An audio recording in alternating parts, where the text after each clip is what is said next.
Yo, You're what's going on, my G? we back. Back with another one. Rob and Eli discussed the culture. Episode 2. We had a good response on our first one. We want to thank everybody who listened, who tuned in, left comments, subscribed, all of that. Really appreciate it. Real talk, that's big for us. We didn't expect it to get that sort of response so quickly. We appreciate all the subscribers, all the listeners, all the commenters. We All the engagement, we really appreciate it, and we'll keep giving content that everyone can interact with and we can all discuss and break down. Yeah. We're really rocking with y'all out there. So we got a couple things on the docket today. I think the first thing we want to discuss, Maino has a podcast. It's called Kitchen Talk. Yep. And on this episode, he had B. on. B. is from Rap Radar. Works with Elliot Wilson at Tidal. Yeah. They discuss, all things rap, hip hop. B. puts out an annual list of about 10 favorite albums and things of that nature. People call them tastemakers, whatever you want to call it.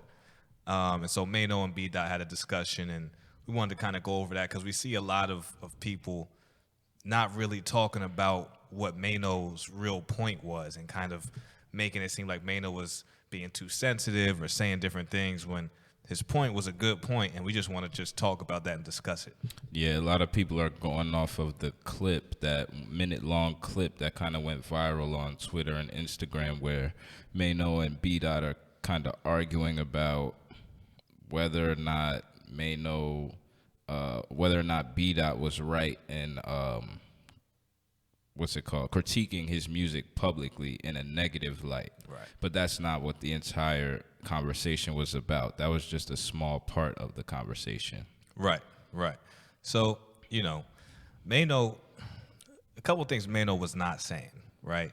Maino was not saying that no one should speak negatively of his music in the press.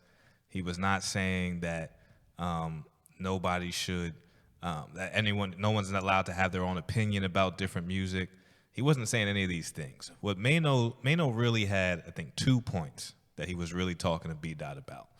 One was that when B. if he's gonna critique Maino's music, he wants B. to also praise Maino's music when he does something good. A lot of Publicly, right? He frequently said that B. critiqued his music in public, and Maino was fair and said, I've only seen you do it for one song, one record, but he said you will critique it in public, but when I put out a good track, a good album or something, B. would text him and say that was hard, but not write about it in public and talk about how good his music was. and Maino also brought up the point that B. could have talked to him in private about the music that B. said he disliked, right. And there are points in the conversation where B. talks about his relationships with other artists and J. Cole, Jay-Z, and he speaks on the fact that he has disliked some of their music as well. But he also mentions that he spoke to them privately about it, and he says he critique them publicly as well. But that's already one difference in how he handled some relationships in comparison to his relationship with Maino. Right. And he talked about in depth about with Jay-Z particularly, he would go and tell him there were some songs that he didn't really like about Jay-Z. And as Rob kind of pointed out, he says he critiqued Jay-Z publicly.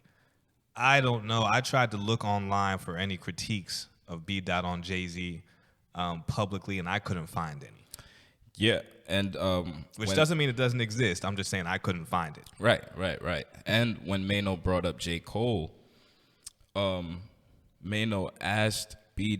He said, he was like, "Did you?" I think Georgie asked him. Say that again. The woman on the podcast, Georgie, is her name?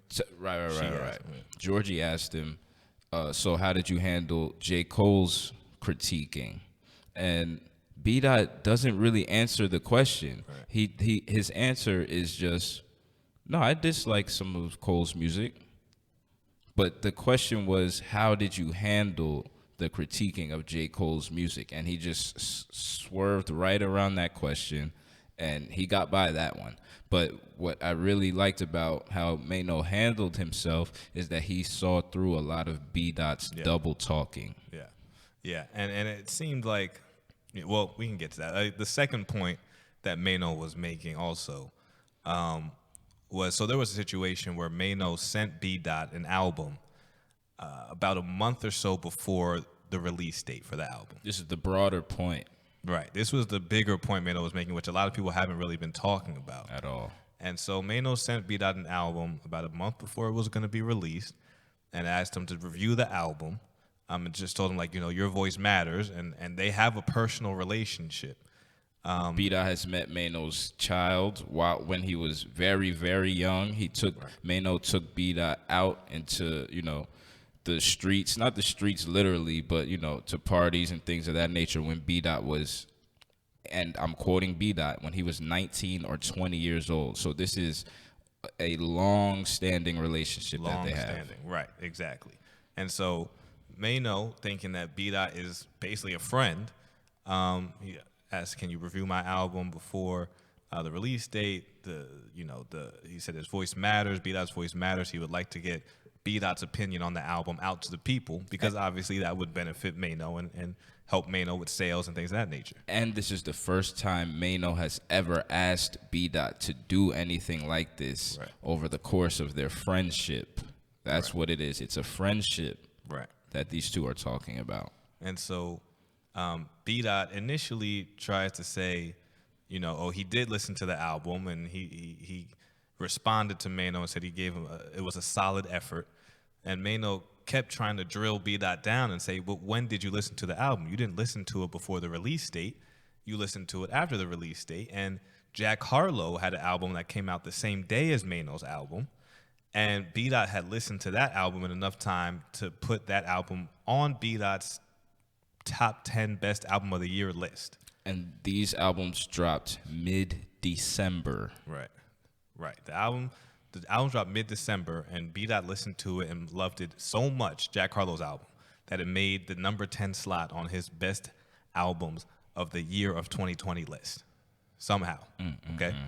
So eventually it comes to the point where B. Dot had not listened to Maino's album before it dropped. He actually fully, right. He said he listened to 4 tracks and then got distracted. He said he got distracted, but we'll get back to it. Finally ended up listening to it about a week or two after the album dropped. And you know what's funny about that is that I'm not even sure if he listened to the whole album after that. His response was just, "Oh, it was a solid effort," and he mentioned, a song, Hail Mary. But that song, Hail Mary, is also the song that he said he, listened to when he listened to the first 3 or 4 tracks of the project. So then when Maino is pressing him and, trying to get an answer out of B. Dot, he goes through the text, and when he says he listened to the entire project, he mentions that same song that he already mentioned from the first 3 or 4 tracks that he listened to of the album when he got distracted. Right, exactly. So B. Dot was doing a lot of double talk. He was being very sarcastic. He seemed to not really be taking Maino's argument seriously. Condescending, very almost. Condescending. And Maino was really just saying, we are supposed to be friends. And so if I asked you a month before my album release to just review my album, or at least listen to the album. He asked him to listen to the album, not review it, just listen to the album. And hopefully it would be a favorable review, because Maino thought this was a good project. It was good enough to get a favorable review. He thought as a friend, that personal relationship they have, B. Dot should be able to do that with a month's leadway of time to listen to the album and at least give a good review, or at least give a review of the album, right? And B. Dot did not listen to the album within that period of time, and then tried to say that he was responding to arguments that Maino wasn't making. That's what B. Dot was doing a lot of, right? He would say, I'm not going to be a yes man, because, what kind of friend would I be if I just said all your Maino stuff was good? He said, I'm not just gonna drop everything and listen to your album right away. He said, "I don't work for you." I don't work for you. He said, I'm not scared of you, Maino. And these are things that, and Maino was rightly kind of offended because Maino wasn't trying to press him in a way that should make anyone scared of him. He was just talking about a disagreement they had, and wanted his album to be listened to by a guy he considered a friend. So it was just B. Dot was responding, creating straw men and responding to them instead of addressing the arguments Maino was making. And honestly, it was annoying. I'll be honest here, I've never really been a big fan of B. Dot and Elliott Wilson. Ever since I saw their interview of Jay-Z, they seem to be very chummy and want to be very in the industry and want to attend the Rock Nation brunch and everything. It looks like a fun brunch, but it just seems that they have a lot of favoritism to certain people. And that was one of the points Maino brought up. He said that the industry is based on favoritism and relationships. And B. Dot said there's no way there's favoritism in this industry. Craziness. And Maino also made the point that at this point in Maino's career, he doesn't have the machine behind him. He doesn't have, the big budgets behind him that he may have had when High Hater or All the Above were on the radio, right? So he's coming to a friend of his basically for help, to promote an album that he thought was a quality project. Right. And B. Dot brushed it off to the side. And, Maino is starting to recognize maybe this isn't, my real friend. Maybe this is my industry friend that I have to give a head nod to instead of the dap hug. Right. You're not going to stomp into the dap to greet B. Dot. You just give him the head nod. And, Georgie made a really good point because at certain times, Maino and B. Dot would be going back and forth, and Maino was actually really passionately arguing his point, and B. Dot was being sarcastic. And Maino at one point said, he's not answering my questions. He's not answering what I'm saying. And Georgie was saying, no, he is answering you. If you listen to the way he's talking to you, he's giving you an answer by not giving you an answer. And that's really all you need to know. And I think that's what it really comes down to. She also said at one point, Maino, you've been in this game long enough, you kind of know how this thing goes. And it's at a certain point, you just have to understand that a lot of these industry guys, they want to be close to the people that are really hot, really, as people would say, the kingpins of the game. They want to be close to the Jay-Z's. They want to be close to people of that ilk. And if they don't think of Maino or someone like that, even though the streets may love Maino, a lot of people love Maino in his album, The Yellow Tape. It was a great album. I listened to it. I listened to that, and I loved it. I actually really enjoyed it. The Yellow Tape project. This was years ago. I was on an Uncle Murda kick. I was one of his year-end wrap-ups had dropped, so I was just going back through his projects, and I came across the Yellow Tape project with Uncle Murda and Maino. Listened to it, and I really enjoyed the project. So people, like Maino said, people do enjoy that project. I'm one of those people. And I think basically Maino just has to understand that guys like B. Dot, those type of people, they just want to have more power in the industry. They want to enjoy the Rock Nation brunch. They want to go to industry events and hobnob with the upper echelon of artists and executives. And if there's no incentive to review someone's album that, isn't going to give them clicks on their website, they're probably going to get to it when they get to it. If someone else that may not have had that relationship that's going to garner more clicks, generate more excitement or something to their page, he would have gotten to that album a little bit quicker. I think it's safe to say. Right. So for that point, we do have to hold Maino a bit accountable. Right. More than a bit. We have to hold them accountable for not recognizing what type of person B. Dot is. Right. So, I mean, maybe behind all the friendly handshakes and the friendly outings and the meeting of Maino's children, he kind of lost sight of the fact that B. Dot is an industry puppet, right? Trying to move up the industry puppet rankings, right? And that's one of the points. B. Dot said to Maino, Like, listen, you probably have guys lie to you all the time. I'm not going to lie to you. I'm going to be honest to you. That's when he kind of said, I'm not scared of you, which just seemed really just out of place. And Maino's response was so on point. Right. He's like, no, that's not true. I'm just not in these circles where I'm going to be having the conversations with all the puppets that will lie to you about things. So I'm thinking that our relationship is a real one because, we have connected on a certain level, you know? Right. And B-Dot couldn't believe that Maino wasn't having conversations with industry, puppets and hobnobs that would lie to you. Right. And that just showed kind of the difference in their perspectives on the situation. B-Dot thinks that's just normal. Right. Yeah. That's what B-Dot thinks. And Maino's like, no, we have a personal relationship. I'm only going to people about this that I have a personal relationship with. Right. So I don't expect to be lied to from those people. And I have to say again, Maino said this. This is the first time that he's done that. First time. So it's just it makes it sting even more because this is the first time that he stepped out of his comfort zone and asked somebody who is a critique or a critic rather to really listen to his project and put out a statement on it so that it can boost promotion. And then he kind of gets burned in doing that, and it's from a friend, and that makes it even more hurtful. Yeah, I would suggest everybody go watch the entire podcast. It's called Kitchen Talk. I want to say it's episode number 42. I think 42. 42. Go watch the whole thing. It's great, and it's great watching Maino see through the BS that B-Dot is shoveling. Right, exactly. So yeah, no, that was a great episode to watch. Everyone get on that, please. I think next we really want to discuss this Kwame Brown situation. Oh man, mama's cooking. a lot going on. Yes, sir. And, he's spawned lawsuits and cease and desist orders and all kinds of things coming from this. Yeah. So what's going on with this?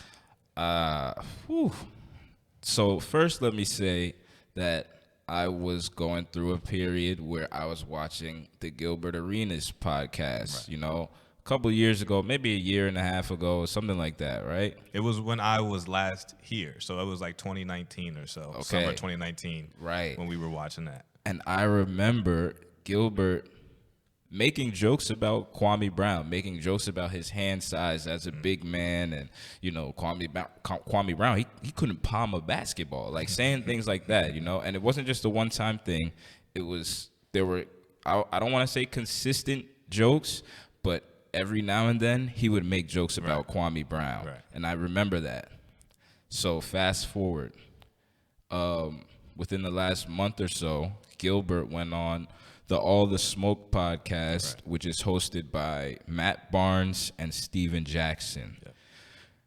At some point during that podcast, they get into Kwame Brown jokes, right? But this podcast is bigger than Gilbert's podcast was 2 years ago, and probably bigger than Gilbert's podcast is now. Like, this is, I would say, the leading sports podcast, American sports podcast outside of I Am Athlete. Those two are probably competing for the top spot. And I guess by former athletes in regards to sport podcasts, I don't know how much Bill Simmons, or I don't know what his views are. I don't know if he's a sports podcast. Oh, yeah, you're right. That counts. Yeah. True, very true. So they get into the jokes about Kwame Brown, call him a bust, all that type of stuff.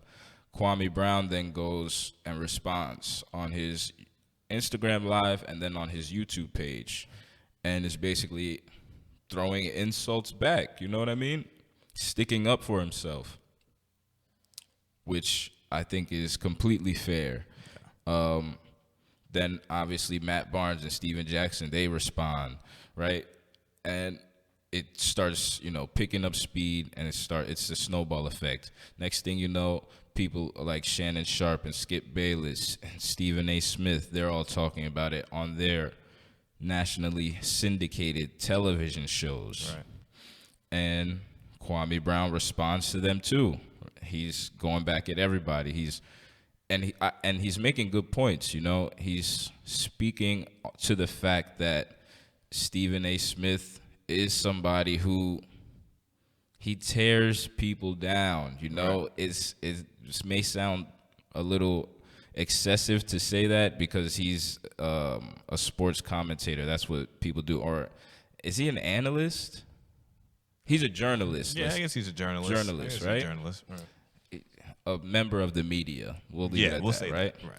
And he makes jokes about people. He and Skip Bayless, they have come up with negative nicknames for people, right? They used to call Chris Bosh Spice. Things like that. He made a habit of just tearing down LeBron James for 3 or 4 years. Exactly. When he was with the Heat. And I think that's really how they got as big as they did and how Skip got the big contract at Fox. He made the name off of LeBron James, basically. Right. Recently, Stephen A. Smith has torn down Russell Westbrook. So it's a pattern that Stephen A. Smith has kind of stuck to through the course of his career. And when Kwame Brown starts responding, a lot of people, well, not a lot of people, there are a lot of people on Kwame Brown's side, actually. But, you know, the Stephen A. Smiths, the Matt Barnes, and the Steven Jacksons of the world, they're saying it was a joke.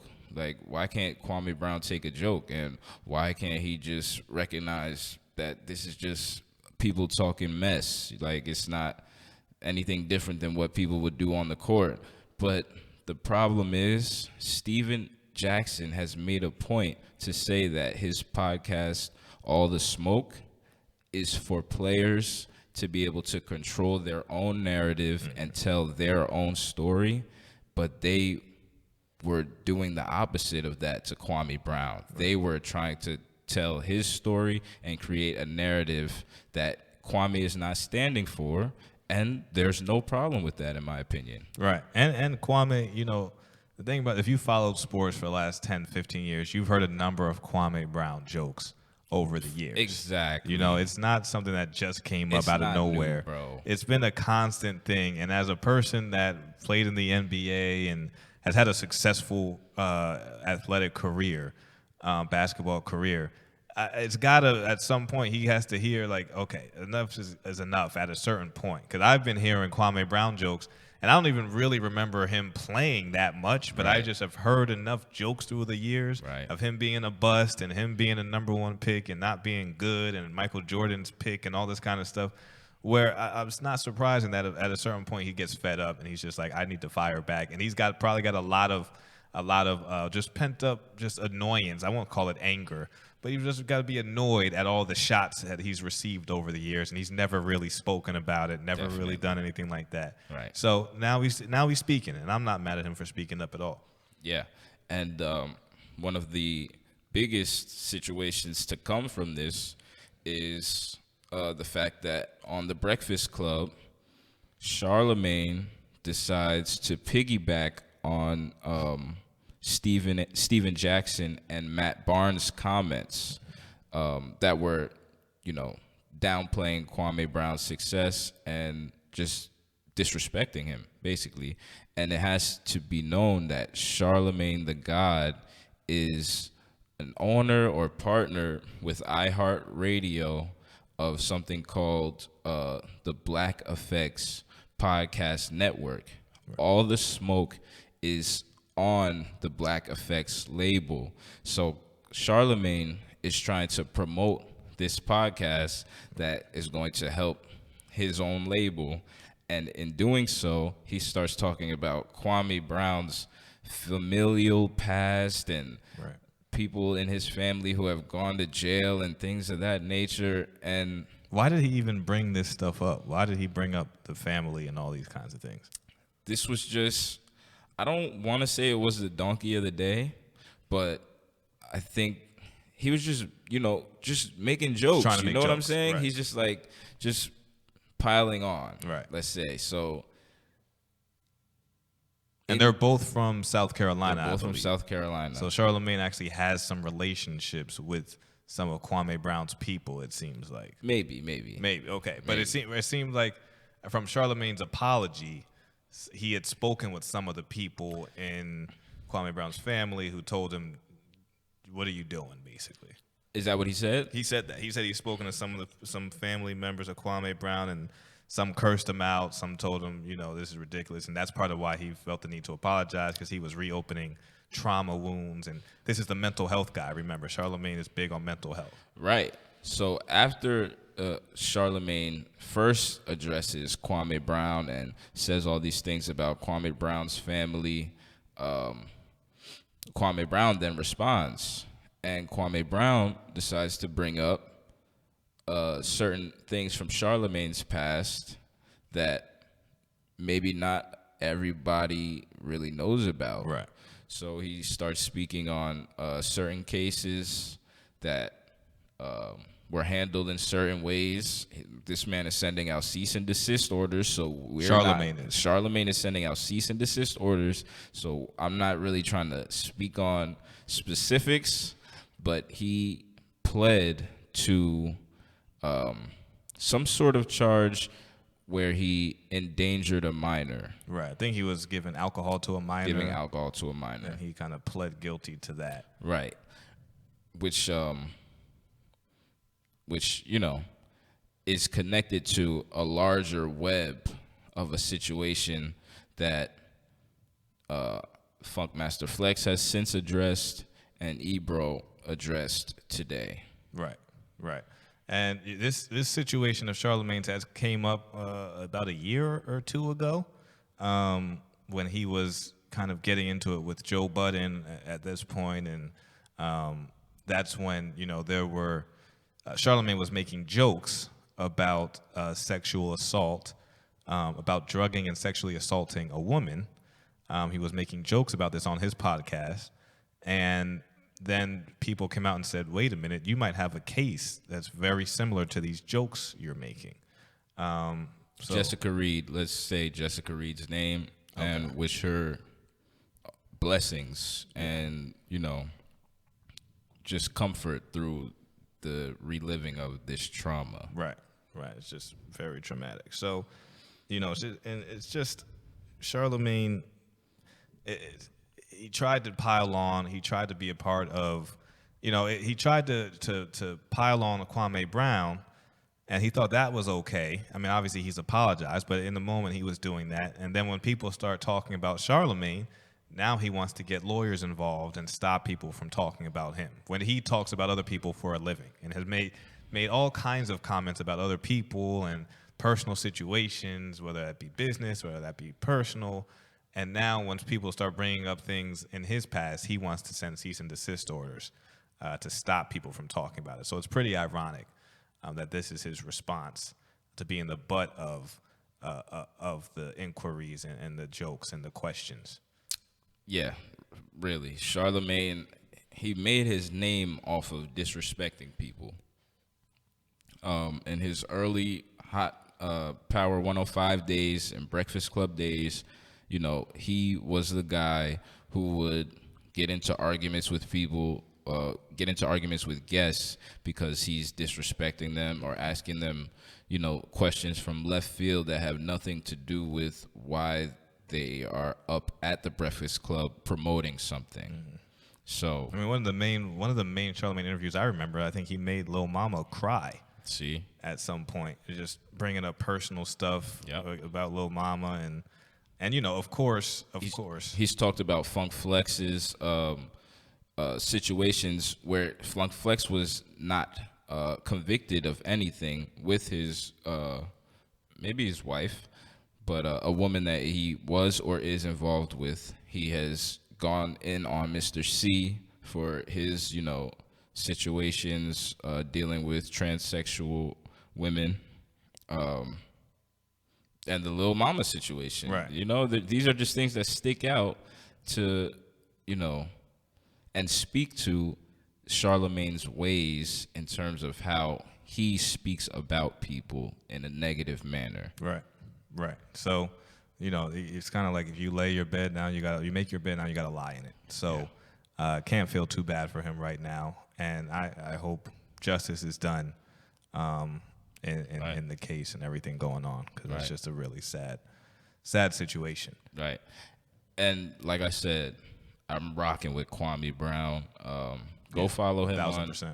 Yeah, go subscribe to his YouTube channel. He's going live daily, and he's shooting at everything moving. Yeah, I thought Jamel Hill caught a stray. She caught strays. Everybody caught strays, bro. Everybody. I don't even know if I want to mention his name because he might find this podcast. Sheesh. But I guess moving on a little bit, J. Cole dropped an album not too long ago. Yeah. What were your thoughts on the album? My thoughts on the album. So first, let me say, I'm just going to be honest. This may come as a disappointment to some of our listeners, but I only listened to the project one time. And I guess I have to say how I listened to it. I listened to it on a watch party with DJ Academics. DJ Academics was on Twitch. I apologize to the listeners about this. I'm sorry. I've listened to it multiple times, not on a DJ Academics Twitch stream. Let me explain why, though. I am somebody who was extremely early on the J. Cole That's true. bandwagon. Did I put you on? Yes, you showed me the warm-up. Bro, I think I showed a lot of our friends, like Jeremy, like I think I showed everybody, right? But regardless, I even saw J. Cole perform the warm-up mixtape at the school that I went to. Right. I was there too. Yeah. So it's just like I was on J. Cole early, and I've watched him progress and watched him grow kind of this mainstream fan base who maybe were not really in tune with the early Cole, which is, it's not really fair of me to start liking somebody less when they get more popular, because that's what you're supposed to want as a fan of an artist, right? You want them to get success. Right. But I think what I didn't like was that the more popular he got, I feel the less realistic fans were in critiquing his work. I don't think, and I'm not the person who is gonna call an album that just came out a classic. So I don't think J. Cole has any classics. Right. I think he has classic mixtapes. I don't think he has classic albums. Right. People try to say Forest Hills Drive is a classic, but to me, it's not. There's too many skips on that project. Yeah. There's the intro. He's not rapping on that. The last song is like a 13-minute thank you track. He's just saying thank you to people. He has a couple sing songs on there where he's like singing, and to me, those are skips, and there are too many skips on Forest Hills Drive to call it a classic, right? People like Born Sinner, his diehard fans, they try to call that thing a classic. I'm not doing that. Sideline Story. That thing. Say that again? You said they call that thing a classic? That thing. They call that thing a classic. I'm not on that. I'm not on that wave. And then you have Sideline Story. I think everyone knows that's not a classic. And you also have For Your Eyes Only. And there's no way you can call that a classic. I don't think anyone calls that a classic, but KOD, I liked it a lot, actually. I actually wrote a review on KOD just because, I was just in a place where I was working with some people who were trying to get something off the ground, and I wrote a review. I'll never forget it. I was in Seattle, and got to listen to it, and went to a coffee shop, which is big in Seattle. Starbucks started in Seattle. And I just listened to it and wrote a review track by track. And I really like that album. Maybe, maybe it will stand the test of time. There are a lot of good songs on that album. I like it, but I'm not going to call it a classic. right. So then we get to this project. That was just me explaining why I'm not as big of a J. Cole fan today as I once was. And, obviously I'm not as big of a Cole fan as the masses are. But the album is good. He's really rapping. And I think he has taken a next step in his artistry that we have not seen from him Right. until this album. So I must say that. And I've listened to a couple other songs that you've played, you know, since the DJ Academics watch party. I'm really ashamed that that's how I listen to the album, but it's good. It's good, and it fits with what's in now. I don't know if that's necessarily important for an artist like J. Cole, but it does fit with, you know, the melodic style that's in now, but the rapping on there is still at a very high level. He's using a lot of words in small spaces. Like he's going crazy. I think you know, we kind of talked about it. He has definitely improved. Yes, as a rapper, he's been over time. He's been trying to perfect his craft. Yes, that's clear to see. From KOD to now, I would even say from For Your Eyes Only till now. Yeah. He's been trying to perfect his craft. You saw a step up from KOD. For Your Eyes Only to KOD, and he was rapping on KOD, and now he took it a step further. Right. I think one, he's clearly, as we were saying, gotten a lot better as a rapper. He's definitely improved that. Yeah. And I think on this album, getting outside beats, like, I think that really helped. Getting some features. Yeah. I think that really helped too. Shout out Moray. Everyone loves that. That Quicksand. I can't believe he put Moray on the album. That's so dope. Yeah. I mean, Lil Baby, listen, Lil Baby's been going in on these features, man. He's cooking. That might be my favorite track on the album. Pride is the Devil, I think it's called. It was a good album, man. He's really rapping. He's really got different flows, different pockets that he's using on this album. The beats sound better than on his previous albums. Like, this is the first album of his that I've really actually enjoyed. I have not enjoyed a J. Cole album. I liked KOD too. I would say I liked KOD also. You didn't like Forest Hills? I liked about 2 or 3 songs on Forest Hills. Wow. Okay. I liked about 2 or 3 songs on. I got that album as a CD. I listened to it on my way to work and on my way home from work, and I was trying to like that album. And I like about 2 or 3 songs. And it's dope that when he's using melodies on this album, it's not on like just a mellow type of vibe. Right. You know, it's usually on some very slow song where he's using some melodies or something like that. Right. But he's using the melodies on upbeat tracks. It's impressive. Yeah. It's impressive, and I'm going to listen to it. You know, I'm going to listen to it multiple times to really wrap my head around everything that he said. Yeah. Yeah, I think one of the things about this, and this may be a hot take here, but I think J. Cole has scared Drake. Right. And, you know, what about his numbers? That is something we need to talk about. He did, what was it, 288.5? He did 288K first week. But for KOD, he did 397K first week. So that's more than 100K less that he sold this week on what most people would say is a better project.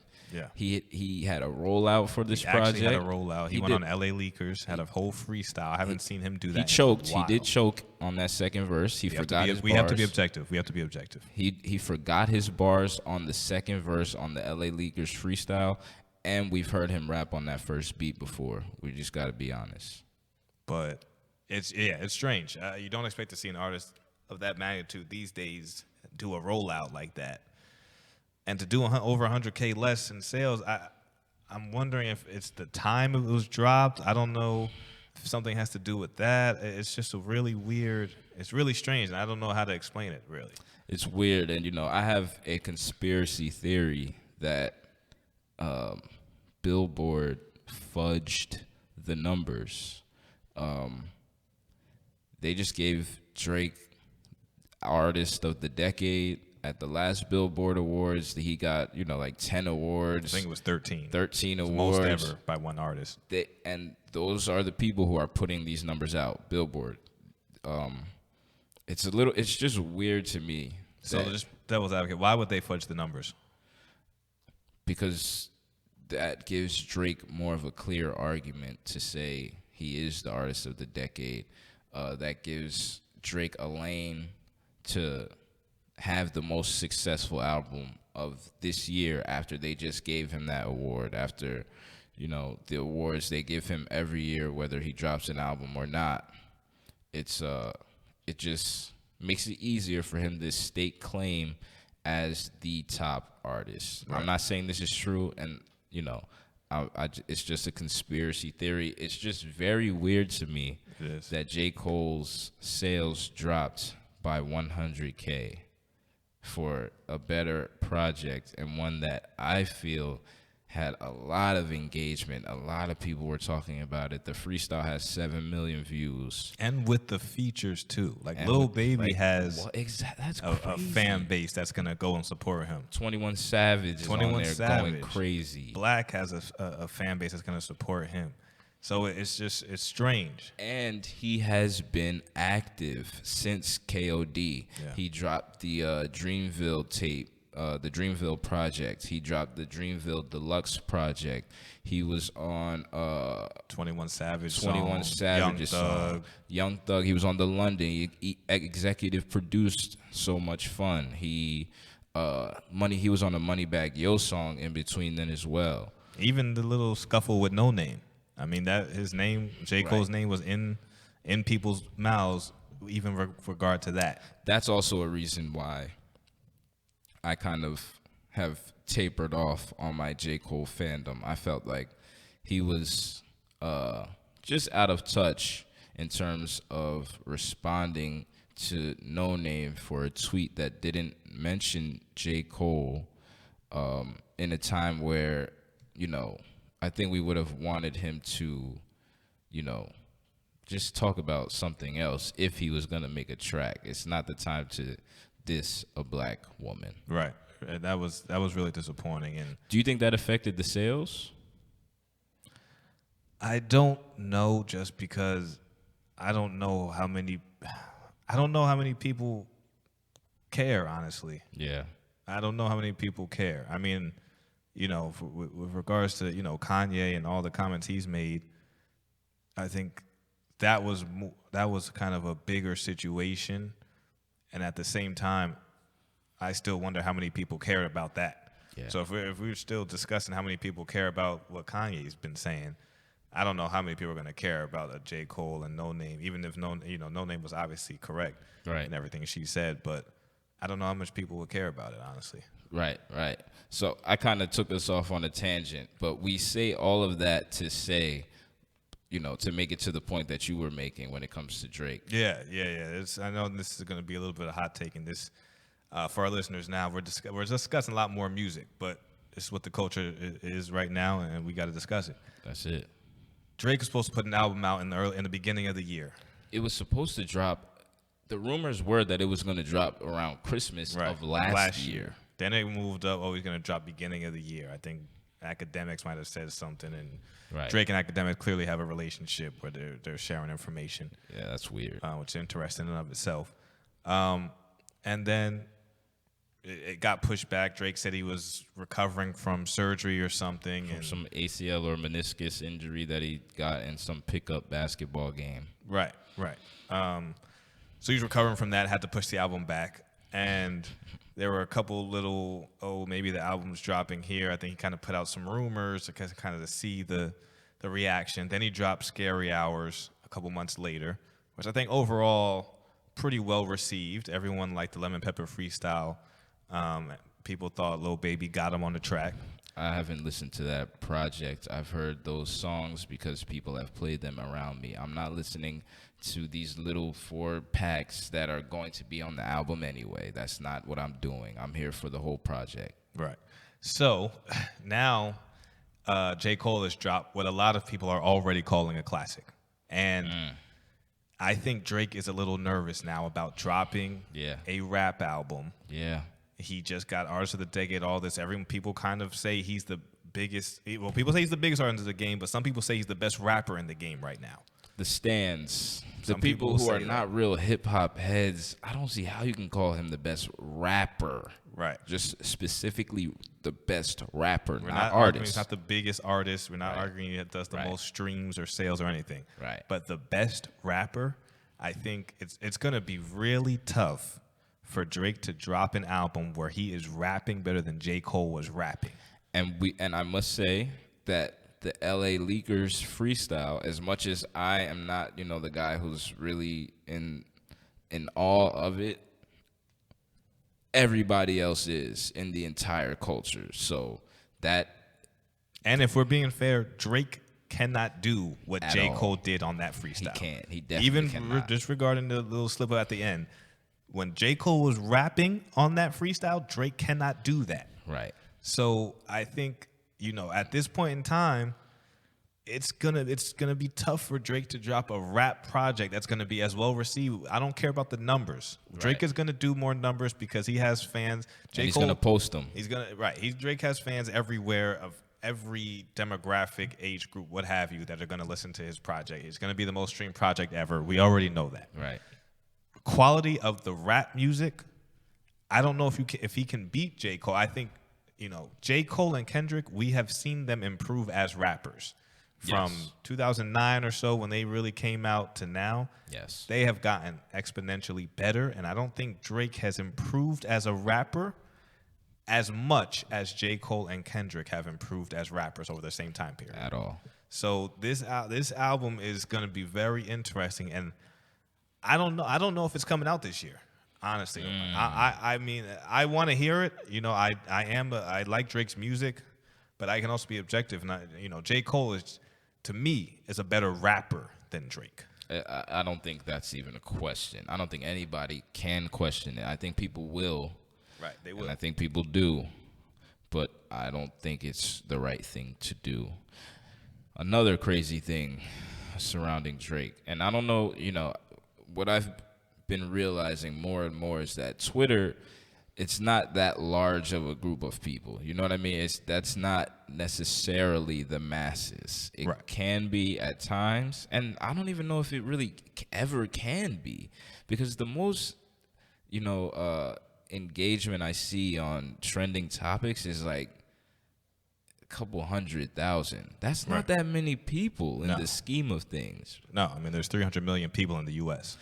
So this isn't even, so let's not, I don't even know. But it's just wild to see people trying to flip the fact that Pusha T beat Drake in their beef. People are starting to try to say that Drake won the beef with Pusha.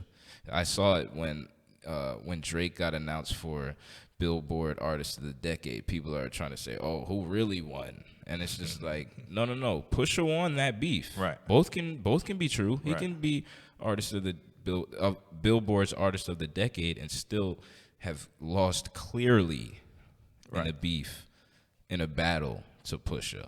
Right. It's not debatable, really, to be honest. Yeah. But yeah, so this is going to be interesting when this Certified Lover Boy comes out, and the quality of the music that's on there, and how it's received by the hip hop community. Right. We know how his R&B tracks will be received and things of that nature, but a lot of people really want to know where Drake's rapping game is at, where Drake's rapping pen is at. Right. And that's what we really gonna be looking at on this album. So we'll see. There's another album coming out shortly. This is the one I want. The Voice of the Heroes. The Voice of the Heroes. Lil Durk and Lil Baby. This is big. This is huge. And this is really big for Durk. Facts. Because Lil Baby gets a lot of shine, and rightly so. He's been doing very well. Gets the numbers. He gets those numbers. He does on the verses with big artists. He turns all the way up. He goes crazy. He turns all the way up. And Durk is a very underrated. I think he's still underrated. I agree. In this game. I agree. And if you listen to his verses, he is rapping.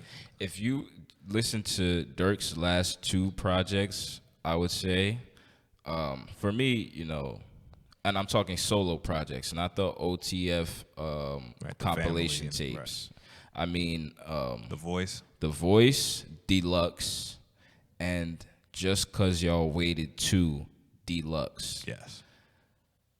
Those are, to me, almost impeccable projects.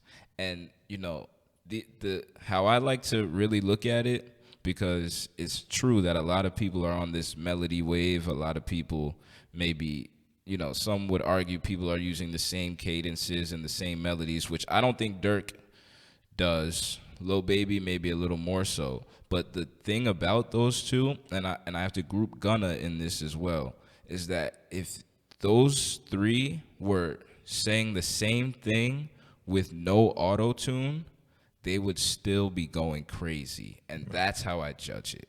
Right. And really listen to Durk songs, man. Listen to Durk songs and listen to the verses he puts on other people's songs. Yes, his features are insane. His features, he goes in, and I think this is, and I really hope Durk is taking it like this. This is a chance for him to really solidify himself and to be talked about in the same breath as Lil Baby.